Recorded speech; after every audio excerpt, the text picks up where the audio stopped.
Welcome back to Dargslan Networking. In this lecture, 2.4, we're tackling something that sounds boring until the moment it bites you: saving, reloading, and managing your labs. By the end, you'll know exactly how to protect your work, reset your devices cleanly, and start every practice session on solid ground.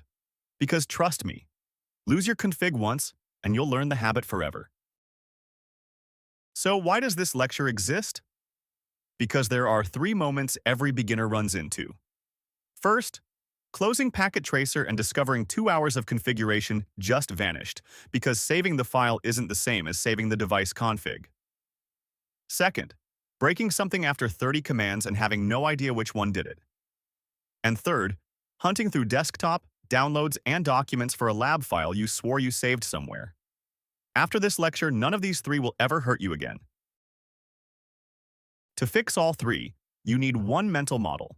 Your Cisco device holds two configurations at once. The running config lives in RAM. It's active the instant you press enter, but it vanishes the moment power drops. The startup config sits quietly in NVRAM, waiting for the next boot. Think of running as the whiteboard you're scribbling on, and startup as the photo you took of it. The command that turns the whiteboard into a photo: write memory. Now, here's a small quirk of Cisco's world, that one save action actually has 3 different commands, and they all do exactly the same thing. Write memory is the everyday form, short and universally understood. Copy running config startup config is the official form you'll see in Cisco's documentation, explicit about source and destination.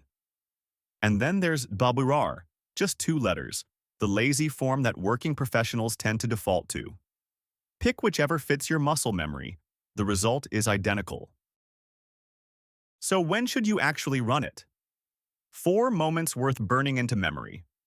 After every milestone, a VLAN works, an interface comes up, save and move on. Every 15 minutes during longer sessions because routers have no autosave.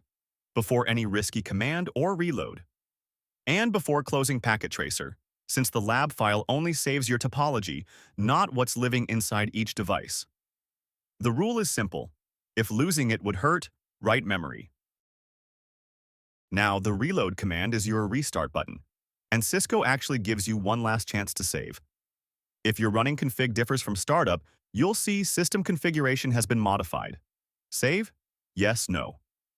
Say yes every time. Then it asks you to confirm the reload, and the device reboots, instant in Packet Tracer, but 30 to 90 seconds on real hardware. Here's the tell: if reload skips that save prompt entirely, congratulations. Your running and startup already match. Sometimes, though, you don't want to save. You want to wipe the slate clean. That's where erase startup config comes in, and I want you to respect this command. It's a 3-step ritual. Erase startup config to clear NVRAM, then on switches, delete VLAN DAT to clear the VLAN database. That one bites a lot of students because VLANs live in their own file. Finally, reload.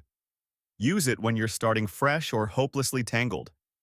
Don't use it when you just finished an hour of work and forgot to save, and obviously never on a production device. Now, while we're talking about saving, let's clear up something that confuses almost everyone when they download labs online.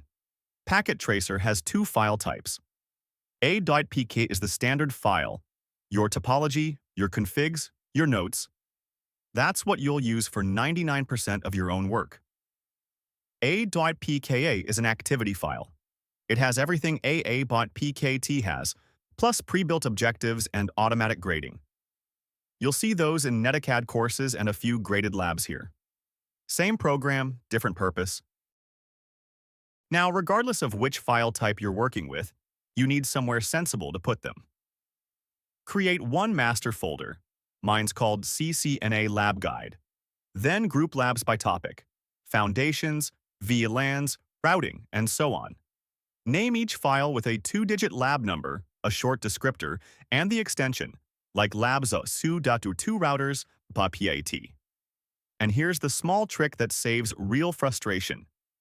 Always use 01, 02, 03 instead of 1, 2, 3.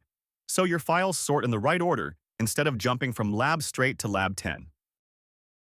With your folders ready, here's the simplest backup trick that works on any device, anywhere. Plain copy-paste. To export, run show running config. Select all the output, copy it, and paste it into a text file in your configs backup folder. To restore, open that file, copy everything, drop into configure terminal on a clean router, and paste. Every command replays instantly. No TFTP server, no special software, just a text file that rebuilds your lab in seconds. Now it's your turn to put all of this into muscle memory. Take the router you built in Lab 1, save it with write memory, export the running config to a text file, then erase startup config and reload to wipe it clean. When you see that bare router prompt, you'll know the reset worked. And pasting your backup into configure terminal should bring everything back, including Geyser so with its IP. Do this once, and the save, reset, restore cycle becomes second nature. And that's the whole shift right there. Save it, break it, restore it, repeat. Once that loop becomes a habit, you stop fearing mistakes, because every reload is just another rehearsal, not a disaster. In the next lecture, we'll start connecting devices together and building your very first topology.